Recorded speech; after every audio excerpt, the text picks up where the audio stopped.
Chip, I know you've been back to Oregon 3 times at least, but still, how special is it for you? I mean, what are your kind of strongest memories of coaching there and building that program?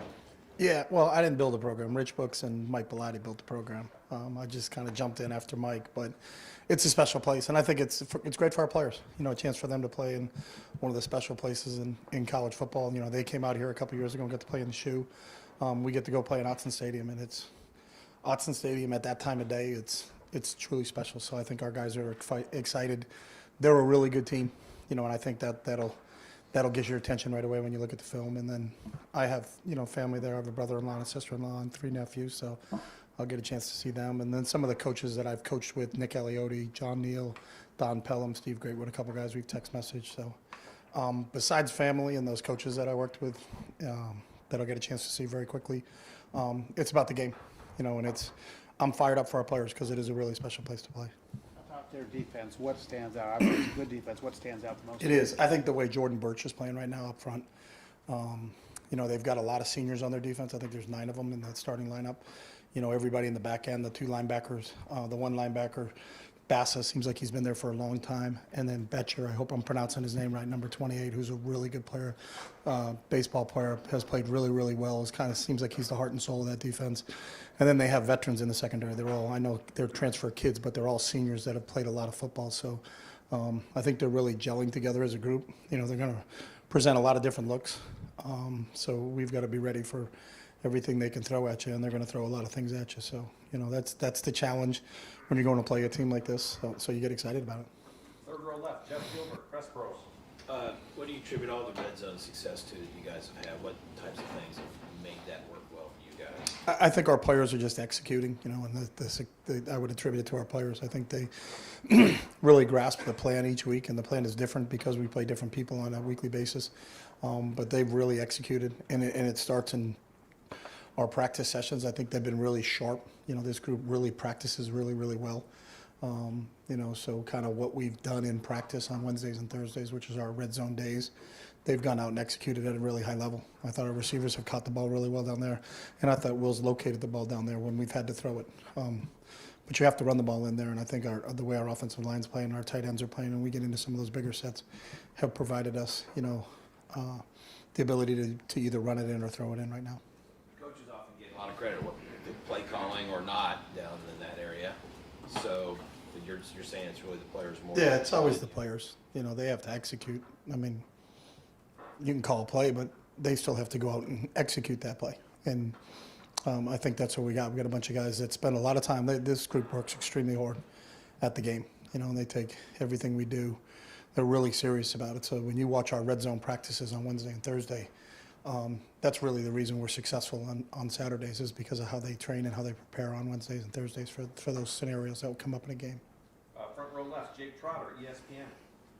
Yeah, Chip, your shared experiences with Ryan, growing up in the same hometown, same high school, same college, and then coaching together, you coaching him.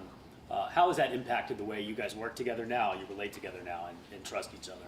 Yeah, I just think we've been around each other for so long that we share a lot of the same views of how the game is supposed to look. You know, so it's when he has an idea, it's not something that you're like, wow, where did that come from? You know, you have an understanding because we spent time together coaching together, and I coached him, but then I also got to coach with him. So, you know, I think we shared experience. Sometimes he'll talk about a route that we may have run when we were together in the NFL. Remember when we played the Cowboys and we did it this way? You know, like, oh yeah, let's get that tape out. Let's take a look at that. So, I think our familiarity in understanding how we see the game, when we see the game similar, that I think that makes it so much easier. What's it been like now that you had a few months coaching here under him? What's it been like for you back together, Brian? It's been great. I mean, it's all about what we really care about. It's about football, and he gets pulled out of some meetings sometimes, and obviously that's what happens to a head coach. You know, there are other things on his plate besides just the offense, and the fact that I can stay in there with Brian Hartline and Justin Fry and Carlos Lachlan and Keenan Bailey, you know, we'll continue to grind on what we got to do, and then when he comes back in, we kind of present what we came up with, and most of the time we're always on the same page. Or, you know, it's, hey, why don't you look at it a little bit like this, and then they can kind of give you a new idea, and you can get some a little bit more traction doing it that way. But I think we we understand where both of our backgrounds, so I think that's what makes it so easy for us to have conversations about it. Wide left, Whitney Harding, WCMH. Hey Chip, you mentioned Jordan Birch. From what you've seen, what makes him so special? Yeah, I think his athletic ability for such a big player, he's listed at 6'5", 290, but he plays defensive end. Most guys that big are the interior defensive linemen, so he's a really athletic guy. And, he had a huge game against Michigan State last Friday night, and really kind of showed up. I think he's really starting to embrace that role that Tosh and Dan have put him in. And, you got to know where he is on every play, but he's one of those guys that can disrupt the football game. The guys on this team, I mean, they play in huge stadiums, the Shoe almost every week, the Big House, down in Happy Valley. But what advice would you give them about playing in Austin? What makes you say it's special? Going in there as the opponent, what advice will you give them? Yeah, I think it's like any advice you give anybody is that it's really not about the crowd. It's about what do we do and how do we prepare. I think everywhere you go in this league, it's going to be loud. That's just the nature of it. The stadiums in the Midwest are gigantic. And I think this group has had a lot of experience playing in big stadiums. So I think no matter where we were going, whether it was at the Otson or to the Big House or up to Camp Randall or any place like that in between, is that you really don't concentrate on the stadium. You're really concentrating on the opponent, and you just turn the tape on, and that will have your attention. It's about the Ohio State football players versus the Oregon football players, and it's not about the environment that you're playing in. It's about the game itself. So. Front row right, Tim May, Letterman Row. Oh, thanks, Jerry. Is it over? Because this is usually the last question. All right, there we go. I'm gonna try to just ask one. but Just I'm- one. Yeah. No follow-ups. I don't want to hog it. What have you learned about Quinshon Judkins? Obviously, Trey Brown was a returning player. You weren't here last year either, but both of those guys, but especially Quinshon, that maybe you didn't know about him from the violent way he runs the football, et cetera. What has really gotten you going about watching Quinshon play? Yeah, He had a game the other day that wasn't that well blocked, but it was still a 12-yard game. You know what I'm saying?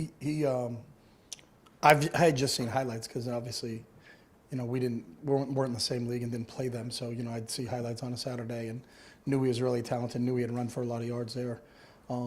Came from a really well-coached scheme. Lane does a great job and did a great job with him. But I think seeing his physicality, because normally, we're not tackling and taking guys down in practice. So we're usually just studying the running back up, and the running back has to give a little bit because he's not trying to run over a defensive player because the defensive player is not trying to tackle him. So, when you really see him live in games and see here comes an unblocked guy, I look back to the Marshall game where the linebacker was unblocked and he just kind of tossed him to the ground. I think it's his physicality running with the football. Not that I didn't think he had it. It's just I'd never seen him in those situations before. So he's got really good vision and he's got great feet for a big player. He's 220 pounds and I had noticed that right at the beginning because when we're doing run-throughs and things like that, you watch him navigate and make a decision on where he's going through a hole, and then when he sticks his foot in the ground, he takes off. But then I think when you see him in games, like you guys have seen him in games, and for us, it's really the first 5 times I've seen him have been the same 5 times you guys have seen him in a game, and it's his physicality when he has the ball in his hands that I think kind of can separate him from some other backs. Austin Ward, podcast. Chip, you talked about the execution in the red zone situation. What did you see on the 4th down attempt, and I don't know what the process was to go empty in that situation? You don't get a mulligan in those situations, I guess. But what happened on that play, and would that impact anything moving forward for you? No, I think every game is different. So how people defend certain things, it's sometimes you got to give credit to them. I think they did a decent job with penetration, and kind of reestablishing the line of scrimmage there a little bit. So we couldn't stay on track in terms of the path that we wanted to start the quarterback on. And really it was just a little bit of knockback that affected us on that. But when it's 4th and 2, a little bit of knockback can affect you. Bill Lanning, Kings of the North. I have a technical question, I guess. I feel like a lot of times when you see quarterbacks in the pistol, they just sort of spin and hand the ball to the running back. And you guys were having Will kind of step back and like kind of two-handed. What does changing the footwork out of that look provide you guys that sort of just like spinning around and handing it off wouldn't give you? Yeah, well, we're not the first to do that. So a lot of, I know. I haven't seen it here. You say that again? I haven't seen it here before. Oh, okay. Yeah. Yeah, we've done it. We've done it everywhere I've been. I've done it, we did it a lot, especially in the NFL when we had Colin Kaepernick, because it's really the pistol offense came from Coach Alt at Nevada when Colin played there. So, you know, it's a lot of the things that I learned from Coach Alt at Nevada a long time ago about how to do it. So, and then ever since we adapted that, so I've been doing that at every place I've been for about the last 10 or 12 years. So, it's, you know, the back is in the dot, so he's coming downhill. You know, and I think some running backs like that a little bit better. Some running backs like being on the side a little bit better. So it's just, you know, do you want asparagus or do you want Brussels sprouts? You know, it's just ordering a side order with your meal. It's not the meal. It's just kind of the side order. So, and then make sure you get enough for everybody too. So for the table, so not just for yourself. Fourth row right, Andrew Gillis, Cleveland, Austin. Yeah, Chip, Oregon's recruiting classes these last couple of years have been pretty good. What did you learn about recruiting at Oregon that is maybe different from recruiting at UCLA, from recruiting at Ohio State? Like, what's different about trying to get kids to go to Pacific Northwest? Well, I think it's a different era now, so I don't think you can compare when I was there in 2012, recruiting in 2012 and 2024. You might as well have been in a horse and buggy in 2012, the way the rules have changed. So I think it's a totally different game now, and how people recruit and what incentives people get to go to school. So I don't even know if that's applicable. Spencer Holbrook, let him enroll. Chip, you faced Dan once as him at Oregon, you at UCLA. You guys had almost 450 yards. What did you like what you guys did against Dan, and what did you learn from facing Dan that you can kind of draw for this matchup against him again? Well, I can start with what I didn't like is that we were behind, so we threw the ball a lot more in that game because we were behind, and that's, you know, sometimes I think if you just look at the statistics of a game and say, hey, you guys had X amount of offense, well, are they playing the same defense that they would play if it was a little bit closer score? And I don't know if that's the case when you go back and look at that game. You know, we faced a lot of soft zones in the second half because we were down, so we had to throw the ball to try to get within a score or two, you know, and we kind of made it a little bit closer at the end. So, you know, they're really well coached. He comes from a really good coaching tree, starting with Coach Saban and Kirby at both Alabama and Georgia. So, you know, they're going to be sound. They're going to move their front. You know, they play very, very close in coverage. They're very sticky in their coverage in terms of challenging your receivers. And there's a lot on the plates of the linebackers, but I think their linebackers are really well coached, and I think they handle it really well. Right next door, Cameron T. Robinson, the Athletic. Chip, how did your time at Oregon maybe influence some of your creativity, whether offensively, running a program, anything like that? Well, I had a chance to work for a great head coach in Mike Pilates when I was there for 2 years as an assistant. But more important than that, I think Mike's staff was together, a lot of those guys for 20 plus years, which was even a rarity back then. You know, Gary Campbell, when Gary retired at running back coach, he had been there for 30 some odd years. Nick Aliotti was 20 plus years. Steve Greatwood was 20 plus years.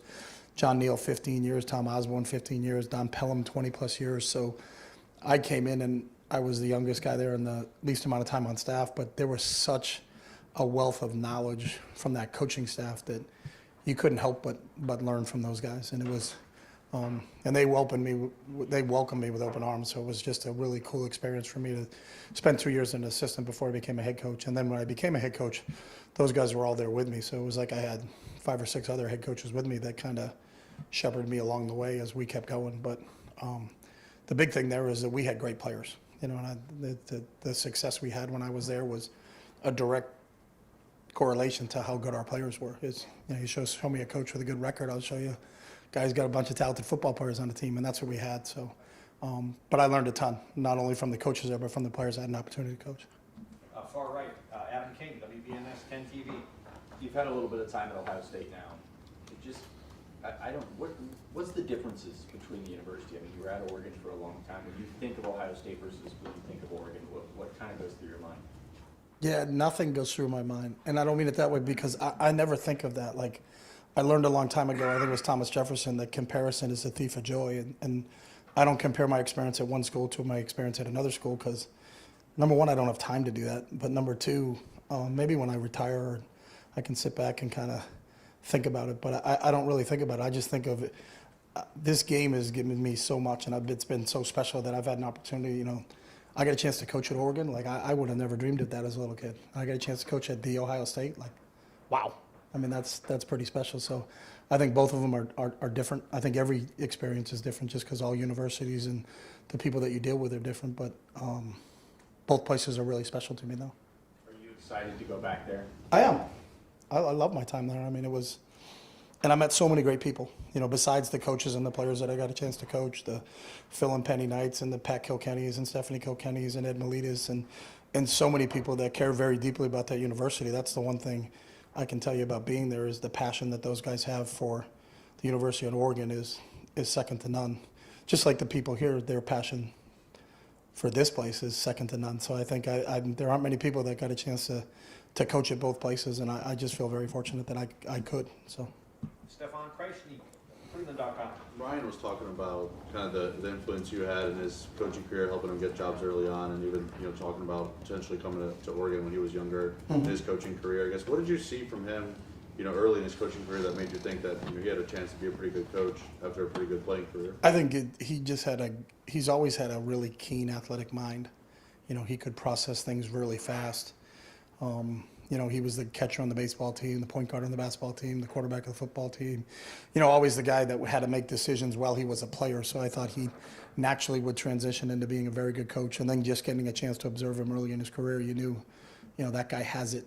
And I think I knew he had a bright future. And his success wasn't a surprise. But his success wasn't a surprise to anybody that's ever been around him for a while, just because you can tell how he's wired. Like, he's wired to be successful in what he's doing right now. I think it's to some people, I don't know, maybe they don't know him as well as we do, but it's not a surprise to us because I think we knew he was going to be successful from a really, really young age. You talked about Dan Mullen helping him on early too. How did you kind of first get to know Dan, and had you talked to him when Ryan was kind of looking for GA jobs? We're all from the same hometown, so I think we all grew up within a mile of each other. So it's I helped Danny get his first job.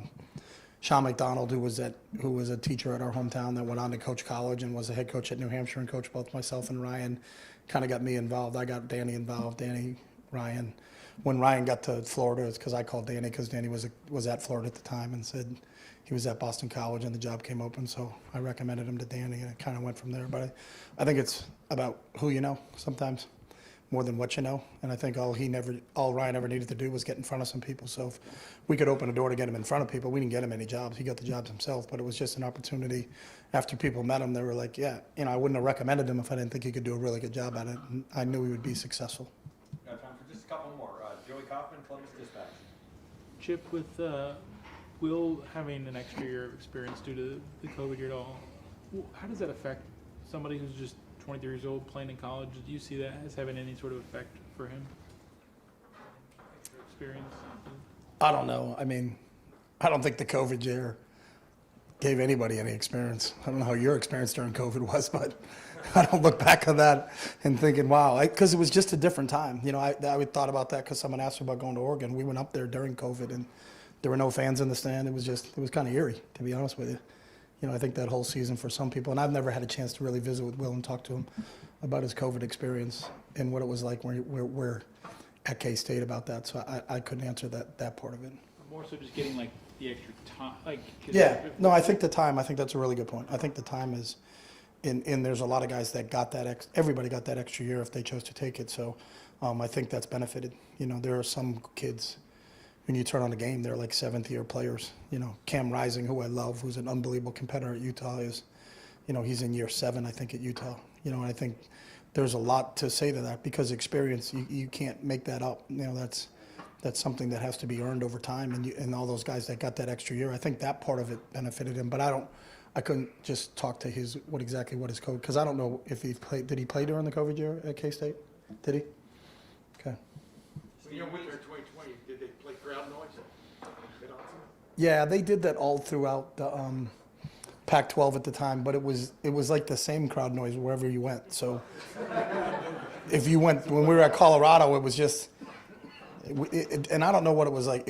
On the West Coast, it was a lot different during COVID. So we had no fans, nothing in any of our venues, and it was just, we played a game on a Sunday morning at 9 a.m. against Cal, because our game at Utah got canceled the day before, and it was because they didn't have enough players, and then Cal's game got canceled against Arizona State, so they said, why don't you guys play each other? And it's like, go meet in a park and let's go play. So it was just different. Stephen Means, Cleveland.com. Fun way to schedule, prepare for a Yeah. game. College football player. I know he's obviously a lot older now, and his demeanor and everything has changed, but do you remember the first big game you guys played with Ryan Day as your starting quarterback, and what maybe his demeanor was like heading into that game? Yeah, I think it was very similar. So he started, right at the beginning. I think we opened up against Rhode Island, and he played really well in that opening game. But he's the same as he is now. He was very well prepared. He knew what he was facing and knew who he was facing, and studied it. Any advantage he could get from his preparation, he would take advantage of. And then he was just always just so competitive in every situation that, the great thing about him is you never had to motivate him. You didn't have to say, hey, you got to get up. It's a Tuesday practice, and this is who we had. He was already like that, because he's such an intrinsically motivated person that, those are the guys that you love coaching, because they have to spend a lot of time on things that aren't X and O's because he's already dialed in that way. How much of that actually comes with experience versus a guy, just as you're explaining with Ryan, that guy's just kind of built for a moment, regardless of how much experience he does or doesn't have? I think the experience helps you, but I do think there are some people that are built for the moment, and I've always felt that he was one of those guys. Pat Murphy, 24/7 Sports. Chip, you talked about the Oregon defense, or the Dan Lanning defense. What makes a Dan Lanning defense, and specifically the front that you talked about in the movement? Yeah. What are the keys that I only faced him one other time, so I haven't studied Dan to be able to say this is his hallmark traits of this. And it was 2 years ago because we didn't play him in 23, so I only played him in 22, and that was the first time we faced him. So, but I think there's movement involved in the front. They move in and out of 3 down and 4 down. They can blitz you internally. They can blitz you from the edges. And I think they always seem to like they're close in coverage. Like there's not, you don't turn the tape on and see a lot of guys running free. I think they do a really good job of mixing their coverages with their fronts. And it can present some problems to you if you're not prepared for it. So, that's the challenge for us this week, is that it's a really well coordinated defense, both on the front end and on the back end. And last question, deep left, Tim Hall. Oh, I thought you were going Tim May. Chip, how great was it to see Will and Emeka hook up so many times? And as a coach, do you get more of a kick out of, especially the second touchdown, when it is just a perfect throw and a perfect catch in the corner of the end zone? Do you get a bit more of a kick out of that than seeing just a perfect play open up where somebody's wide open running all the way down the field? No, I think as a coach, when guys make plays, and I think to your point, you're right. When there's a guy running open down the middle of the field and you throw it to him and he catches it, it's, you don't get as excited as you do when it's a throw like the one Will had to Mac, to my left as I was looking out of the box. I thought that was had to put it in one spot and put it in that one spot, and Mac had made that catch. But I'll be honest, just the fan in you, when JJ makes those catches, that's a little different. You'd like to take credit that we do drills so that he can do that stuff. And Brian does, I'll give Brian credit. They do that. But, sometimes like those 2 catches at Michigan State and the one he had the other day are the ones that kind of make you go, wow, up top. Those are when I see someone do something spectacular like that probably not many other people can do. That kind of catches your eye also. But I think the plays that are executed like you mentioned, where it has to be a perfectly thrown ball and it can only be put in one spot, and that one spot's a difficult place to catch it, the way Mech did it's a credit to those guys. But I think it's what you see them do, as I alluded to earlier, on Wednesdays and Thursdays, in our red zone periods is, that was something that we really worked hard on in our red zone period, and they went out and executed it. Coach, thank you very much for your time. All right, thanks, guys.